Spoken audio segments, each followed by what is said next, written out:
My brother didn't just steal that $750,000 from them. He surgically removed my capacity for trust, replacing it with a cold, hard knot of scar tissue that I feel with every breath. This is the story of how my brother dismantled our family for cash and how I brought him down. My name is Ethan. I'm an architect. I build things that are meant to last. Solid, tangible structures with foundations sunk deep into the earth. I followed my dad's path. He was a civil engineer who spent his life designing bridges, things meant to connect and endure. My mom was a librarian, a curator of stories. We were a boring, middle-class Ohio family, the kind that marks time by graduations, weddings, and the changing seasons of the Cleveland Browns. We weren't built for tragedy. We were built on the quiet promise of a meticulously planned retirement, a nest egg of around $750,000 that was a testament to a lifetime of deferred gratification. Then there was my brother Leo. 4 years younger, he was my opposite in every way. Where I dealt in blueprints and concrete, Leo dealt in abstractions. He was the artist, the dreamer, the one who could charm the birds from the trees and talk his way out of any trouble. He was perpetually on the cusp of greatness, a status that required a steady stream of small loans from our parents. They always gave them, believing the next one would be the one to finally launch him into a stable orbit. He didn't just steal that $750,000 from them. He surgically removed my capacity for trust, replacing it with a cold, hard knot of scar tissue that I feel with every breath. This is the story of how he did it, and how I brought him down. It all started with the taste of burnt pennies and despair. That's what he said the chemotherapy drugs tasted like. I remember him sitting on our parents' beige sectional, looking pale under the living room lights. So specific, so poetic in his misery. My mom, a woman whose entire emotional vocabulary is expressed through cooking, would just nod, her hands twisting in her apron before disappearing into the kitchen to bake him another loaf of banana bread, as if she could smother the sickness with carbs and love. The diagnosis came on a Tuesday in April. Stage 3, non-Hodgkin's lymphoma. The words landed in the center of our family like a meteorite, vaporizing the landscape of our future. Leo delivered the news with a kind of weary nobility. He didn't want to be a burden, he said. He'd fight it alone. This, of course, was the most brilliant move he could have made. It made my parents, my mom especially, cling to him, determined to cushion his fall. The first 6 months were a blur of manufactured crisis. There were doctor's appointments he had to go to alone because he didn't want us to see him like that. There were experimental treatments in other cities, proposed by a specialist none of us ever met, but who was apparently a maverick in the oncology world. The money started flowing immediately. First, it was for the co-pays and the fancy organic meal delivery services. Then it was for the alternative therapies, not covered by insurance. Hyperbaric oxygen chambers, intravenous vitamin C drips, sessions with a spiritual healer in Arizona. My parents liquidated a chunk of their portfolio without a second thought. "It's just money, Ethan," my dad would say, his voice thick with a resolve I'd never heard before. "What good is it if we don't have our son?" I was his biggest cheerleader. I organized a 5K run, Leo's Lap for Life, that raised over $20,000 from our community. I still have the t-shirt, a cheerful yellow with a cartoon lion on it. Sometimes I take it out of the drawer just to feel the weight of my own stupidity. I drove him to a chemo session once. He had me drop him off at the main entrance of the Cleveland Clinic. I remember watching him walk through the automatic doors, his shoulders slumped, a perfect portrait of a brave soldier heading into battle. I sat in the car for an hour, praying harder than I ever have in my life. He texted me to come get him, saying he was too drained to call. When he got in the car, he smelled faintly of coffee and cinnamon, not the sterile antiseptic smell of a hospital. He'd said he'd been at a cafe across the street to get his head right before going in. It made sense. Who was I to question a cancer patient's coping mechanisms? The first crack in the facade wasn't a crack at all. It was a hairline fracture, so small I almost missed it. It was Thanksgiving, about 7 months after the diagnosis. Leo was supposedly in the middle of a brutal chemo cycle. He was meant to be exhausted, nauseous, his immune system shot. He'd lost some weight, sure, and he'd shaved his head to get ahead of the hair loss, a move we all saw as incredibly brave. That afternoon, my cousin's kid, a rambunctious 6-year-old named Noah, tripped and sent a full glass of cranberry juice flying. It arced through the air in a perfect, slow-motion parabola, landing squarely on my dad's prized cream-colored rug. Before anyone could even gasp, Leo shot off the couch. He moved like a predator, a blur of motion. He grabbed the seltzer water from the bar cart, a roll of paper towels from the kitchen, and was on his hands and knees, blotting at the stain, with a focused intensity that was almost terrifying. He was lecturing my cousin on the chemical properties of carbonic acid and its effect on anthocyanin pigments. "You have to blot, never rub," he instructed, his voice sharp and clear. And you need to do it immediately, before it sets. Everyone was just staring. My mom had tears in her eyes. Look at him, she whispered to me. Even now, he's still taking care of everyone. But I wasn't looking at the stain. I was looking at Leo. His face was flush with exertion. His movements were fluid, powerful. There was no hesitation, no hint of the bone-deep fatigue he'd described to us just that morning. He'd claimed he could barely make it from the bed to the bathroom, yet he'd just moved like an athlete. When he stood up, triumphant over the vanquished stain, he caught my eye. For a split second, I saw something in his face. It wasn't pride, it was panic. He quickly slumped his shoulders, let out a shaky breath, and leaned against the couch, as if the effort had suddenly caught up to him. Whoa, he mumbled. Guess that took more out of me than I thought. But I saw it. I saw the mask slip. After that, I started noticing other things. They were small, like whispers in a language I didn't quite understand. He talked about his oncologist, a Dr. Albright. I'm an architect. I research everything. I looked up every oncologist named Albright in a 200-mile radius of Cleveland. None of them specialized in non-Hodgkin's lymphoma. When I casually mentioned this, Leo was ready. Oh, she's a research physician mostly, he said smoothly. She only takes on a few special cases. Her main practice is in Philadelphia, but she consults here. He had an answer for everything. The reason we couldn't see the medical bills was because they were being handled by a special patient advocacy group to negotiate lower rates, a process that was highly confidential. The reason he was gaining some weight back was due to the steroids, which, he explained with textbook accuracy, often caused bloating and increased appetite. He was a master of the half-truth, the plausible lie. He'd research the symptoms, the side effects, the terminology, and weave them into a narrative that was both heartbreaking and utterly convincing. The real turning point came in the form of a conversation with my mom. She called me one night, her voice a tightrope of anxiety. Ethan, your father and I, we've decided to sell the house. The words sucked the air out of my lungs. What? Why? The treatments, honey. The new experimental. One Dr. Albright recommended. It's in Germany. It's very expensive. Your brother doesn't want us to do it. He's fighting us on it. But we can't just let him die. She was sobbing now. It's just a house. But it wasn't just a house. It was the foundation of our family. It was the place my father had brought my mother home to as a bride.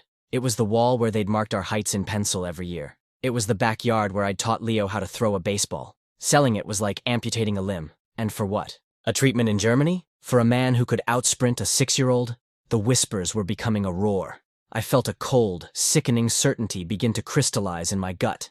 My brother, my charming, brilliant, perpetually on the cusp brother, was not just a liar. He was a monster who was about to let our parents sell their entire world to fund his fantasy. I knew then that I couldn't just have suspicions. I needed proof. Undeniable, irrefutable, soul-destroying proof. My first move was to become his shadow, not literally, but digitally. I was his loving, concerned older brother, checking in constantly. I'd text him at odd hours. Hey man, just thinking of you. How was the radiation today? Feeling rough? I wanted to see if his story held up under constant, low-grade scrutiny. His replies were always perfect. Brutal. Feel like my bones are glowing. Thanks for checking in, bro. Means a lot. I started a private spreadsheet. I know it sounds cold, clinical, but I'm an architect. I need data. I need blueprints. I logged every symptom he mentioned, every treatment, every doctor's name. I created a timeline, cross-referencing it with his social media activity, which he'd conveniently locked down, but I was already a follower. There were discrepancies. He'd mention a debilitating day of chemo, but a photo posted by one of his friends a day later would show him in the background of a bar, looking hale and hearty. When I asked, he'd say it was an old photo, always an excuse. The Germany story was the final straw. It was too big, too audacious. It was going to leave our parents with nothing. I had to build a trap, not just find a clue. I had to construct a scenario where his only way out was to expose himself. I spent a week researching. I found a real clinical trial for a new CAR T-cell therapy for refractory non-Hodgkin's lymphoma. It was happening right there in Cleveland, at university hospitals. It was a highly competitive program, but it was real. And most importantly for my plan, it was fully funded by a major pharmaceutical grant. It was free. I called my parents. I pitched it to them as a miracle. Mom, Dad, you won't believe this. My firm just took on a new project, a small expansion for a lab at UH. I was talking to one of the project managers, and she told me about this cutting-edge trial. It's exactly for what Leo has. It's free. They're looking for candidates. Right now, it's a long shot, but we have to try. The hope in my mother's voice was a knife in my heart. Oh, Ethan, oh my God, this could be it. I was using my parents' love as bait. I have to live with that. The next step was to present it to Leo. I called a family meeting at my parents' house, the house that was days away from having a for sale sign hammered into its front lawn. I laid it all out on the dining room table. The printouts from the clinical trial website. The contact information for the lead researcher, Dr. Ananya Sharma, a real, verifiable, highly respected oncologist. Leo, I said, my voice shaking slightly. This is it.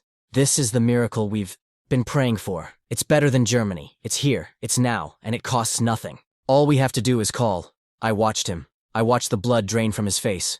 This was a scenario he hadn't prepared for. His entire scam was built on the premise of financial burden, of a desperate search for expensive, obscure cures. Free, local, legitimate cure was a wrench in his finely tuned machine. His eyes darted from me to my parents. They were beaming, their faces illuminated with a desperate, pure hope that made me want to vomit.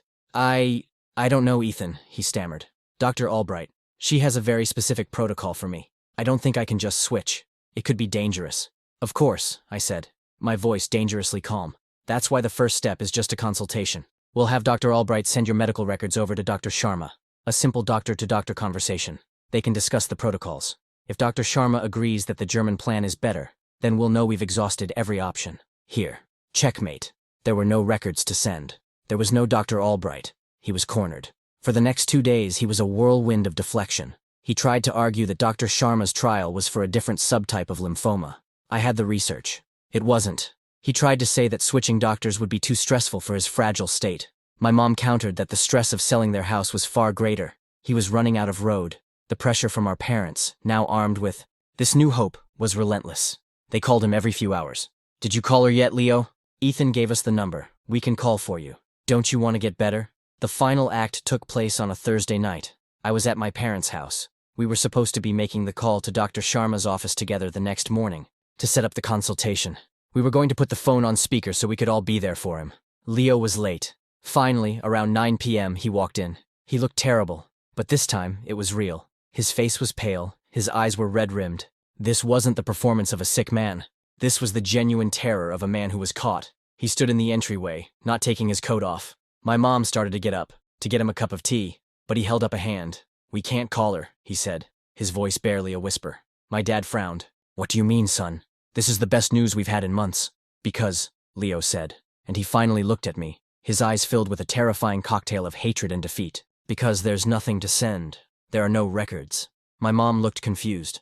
What are you talking about? Dr. Albright has them. Leo let out a sound that was half laugh, half sob. There is no Dr. Albright. He let the words hang in the air. The silence in the room was absolute, a perfect vacuum. My dad, the engineer, the man of logic and reason, was the first to try and build a bridge across the chasm that had just opened up.